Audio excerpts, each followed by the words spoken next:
ঠিক আছে, আমাদের সাথে আছে এমডি থিংকার। এমডি থিংকার বলেন তাহলে। আসিফ ভাই, আমার কথা কি শোনা যাচ্ছে? হ্যাঁ, শোনা যাচ্ছে, বলেন। ধন্যবাদ ভাই যুক্ত করার জন্য। আমি অনেক দিন থেকে ট্রাই করছিলাম। ফাইনালি আজকে আপনার সাথে কথা বলতেছি। সো ভাই, আমি একটা জিনিস শেয়ার করার জন্য আরকি বেসিক্যালি এখানে আসলাম। আমি একটা মুসলিম ফ্যামিলি থেকে বিলং করি। আমার বাবা-মা, আমার ওয়াইফ ওরা সবাই হচ্ছে খুব ইসলামিক মাইন্ডেড, বুঝছেন? ভাই, আমার কথা কি শোনা যাচ্ছে? হ্যাঁ, হ্যাঁ, শোনা যাচ্ছে, বলেন। ইসলামিক মাইন্ডের বলেন এরপর।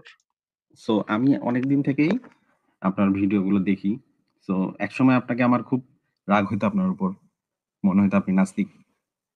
আপনি আমাদের ধর্মের জন্য আরকি রিস্ক যেটা আরকি টিপিক্যাল মুসলিমগুলো আরকি যেটা ভাবে সেটাই। বাট পরে আমি ভাবলাম যে আমি কেন আসিফ ভাইকে এভাবে ভাবতেছি?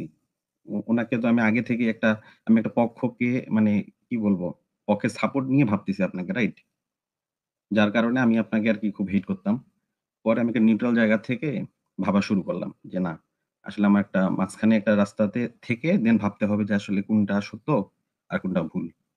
দেন আমি হচ্ছে অনেক আপনার ভিডিও দেখলাম, আপনার রেফারেন্স গুলা দেখলাম। অনেকদিন দেখার পর ঘাটাঘাটি করার পর ফাইনালি আমি বুঝতে পারলাম যে সমস্যা ভাই আছে। যেটাকে আমরা অন্ধবিশ্বাস করতাম, ওখানেই ঝামেলা আছে আরকি ভাই। সো এখন আমি আরকি এমন একটা জায়গায় স্টেজে যে একটু সংশয়ের মধ্যে আরকি আছি ভাই। আচ্ছা। আচ্ছা। আচ্ছা ভাই, আমার কিছু পয়েন্ট আছে এগুলো যদি একটু ক্লিয়ার করে দিতেন ভাই তাহলে আমার আরেকটু ভালো হইতো আরকি আমার জানার ক্ষেত্রে আরকি। হ্যাঁ, বলেন। কিন্তু আপনি সংশয়.com এ কিন্তু মোটামুটি সবকিছুই দেয়া আছে। আপনি কি ওখানে ভাই পড়েছেন? নাই একটা টপিকস সেটা আরকি আমার জানার আচ্ছা, ছিল। যেমন ঠিক হচ্ছে আছে, ভাই, বলেন। আমাদের পৃথিবীতে ডায়নোসরের একটা যুগ ছিল, রাইট? হ্যাঁ, হ্যাঁ, ছিল। এখন ফসিলস পাওয়া যাচ্ছে। সেই জিনিসগুলো কিন্তু কোরআনে কি কোথাও মেনশন করা আছে? যে ডায়নোসর আসছিল পৃথিবীতে, বিলুপ্ত হয়ে না, গেছে। না, এটা কি ডায়নোসরের কথা স্বীকার বলা করে? নাই। কিন্তু ইয়াজুজ মাজুজের কথা বলা আছে। পৃথিবীতে নাকি একটা দেয়াল আছে। একটা আ দেয়ালের ওই পাশে নাকি আ মানুষ যত আছে তার ৯৯৯ গুণ ইয়াজুজ মাজুজ নামক বিশালাকার প্রাণী আছে পৃথিবীতে। হুম? এইটা জি। বলা আছে কোরআনে এবং হাদিসে। মানে পৃথিবী আমাদের এই পৃথিবী গ্রহতেই একটা দেয়াল আছে। সেই দেয়ালের ওই পাশে ওই দেয়ালটার কারণে আ দেয়ালটা ভাঙার চেষ্টা করতেছে। ভাঙার চেষ্টা এখনো কইরা ভাঙতে পারতেছে না। এই ইয়াজুজ মাজুজ হচ্ছে মানুষের থেকে অনেক বিশাল আকার একটা প্রাণী। মানুষ যদি থাকে একটা, তাইলে ইয়াজুজ মাজুজ আছে ৯৯৯ টা। মানে প্রায় ১,০০০ গুণ আরকি। এই সংখ্যক প্রাণী নাকি পৃথিবীর একটা দেয়ালের ওই পাশে আছে। এটা কোরআন এবং হাদিসে বলা আছে। ভাই এটা একটু আপনি চিন্তা করে দেখেন তো যে আ মানুষ আছে ৭০০ ম কোটি, তাই না? জি ভাই। এটার সাথে মাল্টিপ্লাই করেন ৯৯৯। এই সংখ্যক মানুষের থেকেও বিশালাকার প্রাণী কোন একটা পৃথিবীর কোন একটা দেয়ালের ওই পাশে আছে। আমাদের কাছে চোখে Google Earth পড়তেছে না। আছে। আমাদের কাছে Google Earth আছে, Google ম্যাপ আছে। এগুলা দিয়ে আমরা খুঁজে পাইতেছি না। কোথায় যে তারা লুকায় আছে বুঝতে পারতেছি না। এটা কেমনে আছে আ এই টাইপের কথাবার্তা কোরআনে বলা আছে। কিন্তু ডায়নোসরের কথা তো কিছু বলা নেই। জি ভাই, সেটাই আসলে আরকি আমার খুব ভাবায় যে এত বড় একটা দল লুকায় আছে কোন এক ওয়ালের পিছনে। এত আপডেট হয়ে গেছে। পৃথিবী সবকিছু দেখতে পাচ্ছি আমরা। বাট ওইটা দেখতে পাচ্ছি না কেন? এই জিনিসগুলো আসলে কোন মুসলমান ভাই আমাদের যে ইমানদার ভাই এরা আসলে ভাবেও না, আর ভাবতেও চায় না। বলতে গেলে আসলে তখন ভাবে ওরা যে আমারই ইমান আসলে চলে গেছে। হুম। তবে আমার কিছু একদিন দেয়ালটা ফ্রেন্ডদের ভাঙতে সাথে পারবে, শেয়ার একদিন করি। দেয়ালটা ভাঙতে পারবে। ভাঙলে তারপরে ওরা বের হয়ে আসবে। তখন আরকি কিয়ামতের ইয়া হবে, সূচনা হবে। জি ভাই, এটা আসলে আমি শুনছি ইয়াজুজ মাজুজ সম্পর্কে। বাট ডায়নোসরটা আসলে আমার কোরআনে আমার পড়া হয়নি এভাবে ঠিক পুরাটা। তো ঐজন্য ভাবলাম যে আসিফ ভাইয়ের সাথে কোনো কথা হলে আমি এটা আসলে ক্লিয়ার করে নিব যে আসলে আদৌ আছে কিনা। সো কিন্তু ডায়নোসর যে মেবি আদমের যে কথাটা বলা হয়, আদম নাকি ছিল ৯০ ফুট লম্বা। হাদিসে এসছে আদম ছিল ৯০ ফুট লম্বা। আদমই ডায়নোসর ছিল কিনা এটাও তো ভাই বোঝা যাচ্ছে না। হয়তো আদমই ডায়নোসর ছিল। নাইলে ৯০ ফুট লম্বা মানুষ এটা তো হইতে পারে না। তাহলে তো ভাই আমরাও সেই হিসাবে ডায়নোসর হওয়ার কথা না? আমরা মানুষ হয়ে গেলাম কেন? আমরা তো তাদের সন্তান। কি জানি আল্লাহর হয়তো কেরামত। হ্যাঁ ভাই, আপনি খুঁজে বাই করুন আদমরে, পরে আমরা পাক দিবানি জোর আছে কি মান। জুরাসিক জি কিমান। বল। আর ভাই আরেকটা জিনিস জানার ছিল সেটা হচ্ছে যে দেখেন আমাদের সৃষ্টিকর্তা যাকে আমরা মানে ভাবি আরকি, আ আল্লাহ বলি যাকে। উনি আসলে আমাদের কাছ থেকে কত পারফেক্ট সবকিছু চায়।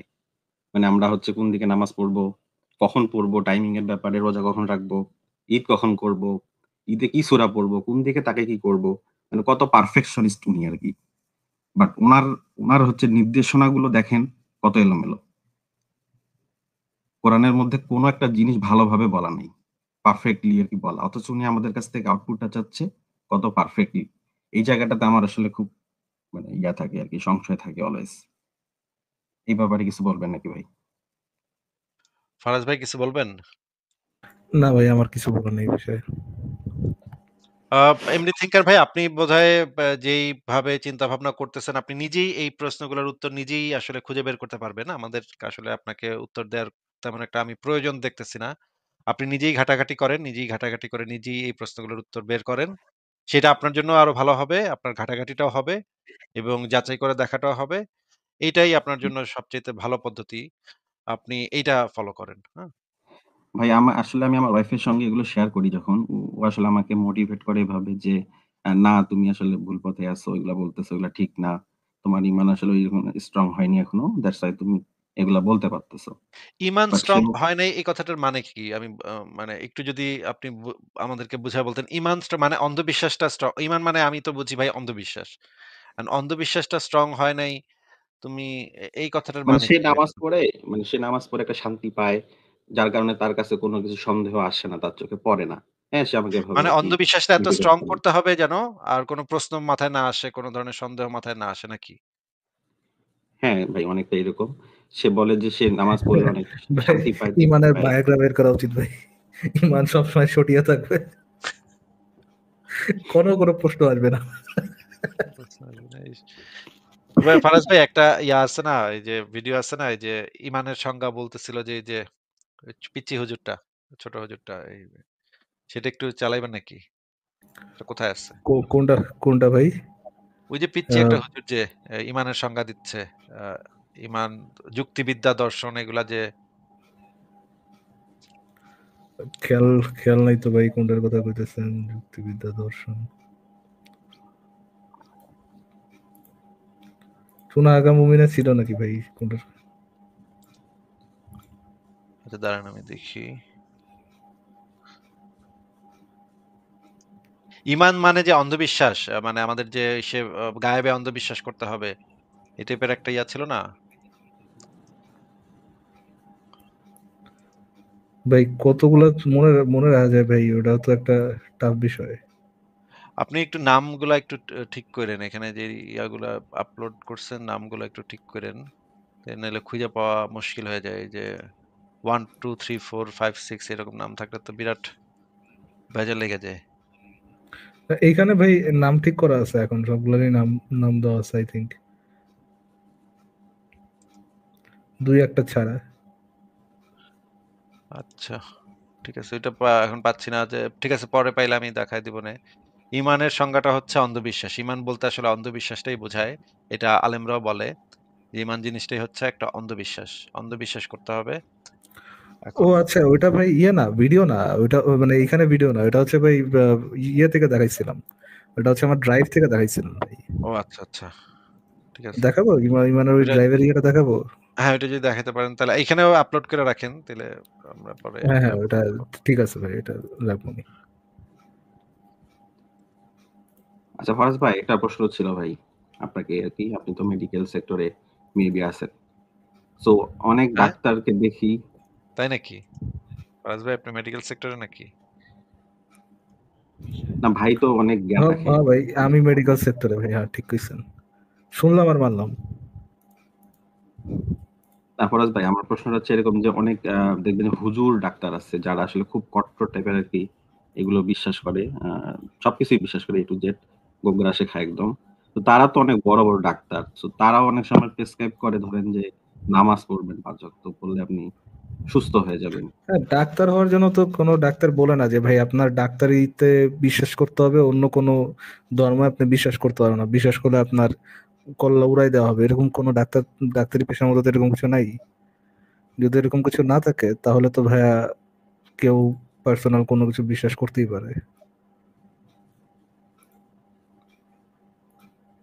না, আমার প্রশ্নটা ছিল বিষয় তারা তো ঈমান আর অন্ধবিশ্বাসের মধ্যে কি আদৌ কোনো পার্থক্য আছে? এই যে মুমিন পেয়েছেন, মুমিনের সংজ্ঞা কয়েকটা পিলার বিশ্বাস করতে হবে। পিলারগুলো বলেন, আল্লাহ বিশ্বাস 1, 2 নাম্বার ফেরেশতা মণ্ডলীতে বিশ্বাস, 3 নাম্বার আসমানি কিতাব সমূহে বিশ্বাস, 4 নাম্বার নবী রাসূলগণে বিশ্বাস, 5 পরকালের জীবনে বিশ্বাস, আর 6 তাকদীর ভাগ্যে ভালো মন্দ বিশ্বাস। এই 6টা কি গায়েব কিনা? এখন একটু বুঝেন বর্তমান বিশ্বের সাথে আমাদের সংঘর্ষ কোথায় একটু বুঝে নেবেন। আমরা ঈমানদার হতে হলে এই 6টা বিষয় বিশ্বাস করতেই হবে, না হলে কেউ মুমিন হতে পারবে না। আর এই 6টা বিষয় কি চোখে দেখা যায়, স্পর্শ করা যায়, পরীক্ষাগারে পরীক্ষা করা যায়, কোন যুক্তি বিজ্ঞান দর্শন দিয়ে কোন সিদ্ধান্তে আসা যায় যায় না। আমরা এগুলো বিশ্বাস করি আল্লাহর ওহীর জ্ঞানের আলোকে। কিসের আলোকে? আল্লাহ পাক বলেছেন, রাসূল বলেছেন, বাস বিশ্বাস করি। এখানে আমরা কোনো যুক্তি বিজ্ঞান দর্শনের ধার ধারি না। আমরা এগুলো বিশ্বাস করি আল্লাহর ওহীর জ্ঞানের আলোকে। কিসের আলোকে? আল্লাহ পাক বলেছেন, রাসূল বলেছেন, বাস বিশ্বাস করি। এখানে আমরা কোনো যুক্তি বিজ্ঞান দর্শনের ধার ধারি না। আচ্ছা, ওয়াও। হে প্রিয় দুই বউয়ের ঠেঙানি খেয়ে মানবিক আত্মগোপনকারী হুজুর, আপনার অবগতির জন্য জানাচ্ছি যে এমন সকল বিশ্বাস যার ভিত্তিতে কোনো যুক্তি বিজ্ঞান দর্শন নেই, আছে শুধু দাবি, সে সকল বিশ্বাসকে বাই ডেফিনেশন বলা হয় অন্ধবিশ্বাস। কিন্তু এখনকার পশ্চিমা শিক্ষা ব্যবস্থা যার ছোঁয়া এখন পুরো বিশ্বে লেগে গেছে, প্রায় অলমোস্ট এভরি কান্ট্রিতে, তাদের জ্ঞানতাত্ত্বিক একটা সংজ্ঞা আছে, দর্শন আছে। কি সেটা? তারা পরীক্ষা নিরীক্ষা যুক্তি বিজ্ঞান দর্শন এর বাইরে কোনো কিছুকেই তারা সিদ্ধান্ত হিসেবে গ্রহণ করবে না, জ্ঞান হিসেবে গ্রহণ করবে না। তারা পানিকে বিশ্বাস করে, পরীক্ষা করে দেখবে যে হাইড্রোজেন অক্সিজেন মিলে পানি হয়, এটা বিশ্বাস করবে। ঠিক আছে? তারা কঠিন তরল বায়বীয় পদার্থে বিশ্বাস করে, তারা চাঁদে বিশ্বাস করে, তারা মঙ্গল গ্রহে বিশ্বাস করে, ইত্যাদি ইত্যাদি। কিন্তু তারা এই চাঁদ, মঙ্গল গ্রহ, মহাবিশ্বের স্রষ্টাকে বিশ্বাস করে না, কারণ তাকে দেখা যায় না। They do what? How dare they ask for evidence for a thing that you think they should believe and spend a not insignificant amount of time and resources getting them to believe? That's preposterous. They should just take your word for it, like everyone else in your congregations. Bastards. আমি কি বুঝতে পারছি পার্থক্য কোন জায়গায়? তাহলে এটা বিশ্বাস করে যে হ্যাঁ বিগ ব্যাং ধুম করে একটা বিস্ফোরণ হলো আর মহাবিশ্ব সৃষ্টি হয়ে গেল, এটা বিশ্বাস করে। এই বিস্ফোরণ যে আল্লাহ পাক ঘটিয়েছেন এটা বিশ্বাস করবে না। ऐसा नहीं हो सकता, कह दो कि ये झूठ है। এটাকে আমরা ফিলোসফি ভাষায় বলি এপিস্টিমোলজি। কি বলি? খুব কঠিন শব্দ। এপিস্টিমোলজি মানে হলো জ্ঞান তত্ত্ব। কি তত্ত্ব? ওদের জ্ঞান তত্ত্ব হচ্ছে যে পরীক্ষা নিরীক্ষা পর্যবেক্ষণ ছাড়া কোনো জ্ঞান নেওয়া যাবে না। কিন্তু আমরা দেখি আল্লাহকে আমরা পরীক্ষা করতে পারবো, ফেরেশতাকে পারবো, জিন জাতি, আমাদের আত্মা, রূহ, কবর আযাব, জান্নাত জাহান্নাম, হ্যাঁ ওই কবরের ফেরেশতা আসবে, প্রশ্ন তোল, হ্যাঁ যে কিয়ামতের মাঠে সূর্য নেমে আসবে, ঘামবে মানুষ, হ্যাঁ তারপরে আগের নবী রাসূলগণ, আগের আসমানি কিতাব, তাকদীর ভাগ্য, আগামীকাল কি হবে, এগুলোকে পরীক্ষা করে প্রমাণ করতে পারবেন। এই কারণেই তারা আমাদের এই ধর্মীয় কনসেপ্টে বিশ্বাস করে না। Again, bastards. How can anyone বাহ! মাশাআল্লাহ। কত সুন্দর মানে কথা। একদম চিন্তা করে দেখেন আসিফ ভাই। একদম অন্ধবিশ্বাসের ডেফিনিশনটা কি এটা আমাদেরকে বুঝায় দিল। এটাকে কোন জিনিসটাকে কোনো অন্ধবিশ্বাস প্রমাণ করে বলা দেবে, হয়? কোনো জ্ঞান বিজ্ঞান ফিলোসফি কোনো ধরনের কোনো প্রমাণ করবে না। আমরা শুনলাম আর বললাম। আমরা জেনেছি এটা আল্লাহর ওহীর জ্ঞানের আলোকে, শুনেছি আর বলি। আরে ভাই ওই লেভেলের গোবরগণের চয় মানুষ। ঠিক আছে ভাই, থিঙ্কার ভাই, ইমানদার। থিঙ্কার ভাই আপনার আপনার মানে ওয়াইফ যদি মানে আমাদের সাথে আলোচনা করতে চায় তাহলে তাকে আমাদের লাইভে এসে একটু আলোচনা করে যেতে বলেন। তাহলে আমরা ওনার কাছ থেকে একটু শিখলাম যে কিভাবে আমরা অন্ধবিশ্বাসটা করব বা অন্ধবিশ্বাস করার যৌক্তিকতাটা কি সেটা আমরা একটু ওনার কাছ থেকে জেনে তাছাড়া নিলাম। ভাই একটা না ভাই, জিনিস আপনার লাইভ আমি মাথায় রাখবেন। শেয়ার করে দেই। আপনার ভিডিওগুলো আমি তাকে শেয়ার করে দেখতে বলি, বাট এখন পর্যন্ত সে দেখে না। ওই যে তার ঈমান অনেক স্ট্রং আরকি। বুঝতে পারছেন? তার উপরে একটা জিনিস মাথায় রাখবেন ভাই, বেড়ি মানুষের কথা এত কান দিতে হয় না। এক কান্দে শোনাবেন, এক কান্দে ফেলাই দিবেন। এত এত কি দরকার ভাই? আরে মজবুতি আছে ফারাজ অর্ধেক। আরে ফারাজ ভাই আপনি পুরা আসিফ ভাই, আসলে আপনাকে আমি থ্যাংক ইউ ভাই। আপনি আমার হচ্ছে কি বলবো, আপনার জন্য আমি আমার একটা মাত্র জীবন যেটা আরকি এই পৃথিবীতেই শেষ হয়ে যেত, যেটা আমি একটা ভ্রান্ত ধর্মের পিছনে নষ্ট করে ফেলতেছিলাম। বাট আপনার কাছ থেকে মোটিভেট হয়ে আমি ফাইনালি বুঝতে পারছি যে ভাই একটা মাত্র জীবন, এটা টেক কেয়ার করতে হবে, ভালোভাবে কাটাইতে হবে। সবার সাথে ভালো থাকতে হবে ভাই। আপনি আমার লাইফটাতে মানে এনে দিছেন আরকি। একটা মিনিংফুল একটা রোল মানে এনে দিছেন ভাই। থ্যাংক ইউ সো মাচ ভাই। ঠিক আছে আপনাকে অনেক এই ধন্যবাদ ভাই। চেঞ্জটা আসছে কি জন্য জানেন? এই চেঞ্জটা আসছে বিকজ আসিফ ভাই নিজে একজন পুরুষ। আসিফ ভাই মহিলা হইতো নাকি? ঠিক আছে থিঙ্কার ভাই ভালো থাকেন। ভালো থাকেন। হ্যাঁ, আপনার আসিফ জন্য ভাই। শুভকামনা রইলো। আবারও নিশ্চয়ই কথা হবে। আপনি আবারও আসবেন। আরো নিশ্চয়ই আলাপ অবশ্যই, হবে। অবশ্যই আসিফ ঠিক ভাই। আছে ভালো ফারাজ থাকেন ভাই ভালো তাহলে। থাকবেন ভাই। জি আচ্ছা। ভাই। থ্যাংক ইউ গুড নাইট ভাই। তোর জন্য ধন্যবাদ থিঙ্কার ভাই। Good night. আচ্ছা।